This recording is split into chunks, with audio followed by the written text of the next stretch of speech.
Thank you. I want to ask each of the governors, this is a general question. How could each of the governors answer briefly how President Trump's policies, his assaults on the rule of law and his interjection of military force into California, how that would threaten your states, especially where Secretary Hegseth has said that he would support that expansion? Mr. Walz, Governor.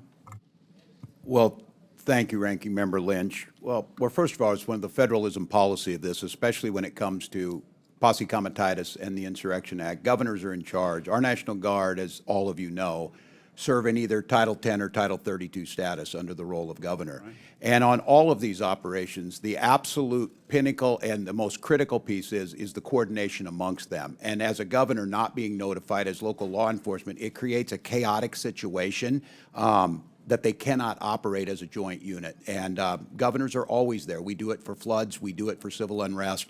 But doing it without causes immense danger, not citizens to, but to those very law enforcement officers who are then put in that chaotic situation. Thank you. Governor Pritzker. Local law enforcement are the ones who indicate to the governor or to their local officials who talk to the governor about their need for National Guard. And indeed, I've had that situation in the state of Illinois and called out the Guard when I needed to. I'm careful about when I do it, but again, when local law enforcement indicate that they want that backup or they need that support, we do it. Now, I have to say, when the President of the United States is calling out your National Guard over the top of local law enforcement saying that they don't need it, that they have things under control, it tends to have an inflaming effect on what's going on the ground, just when local law enforcement and officials are getting things under control. And I think that's what we saw in Los Angeles. Governor Hochul. Those actions absolutely undermine the sovereignty of individual states.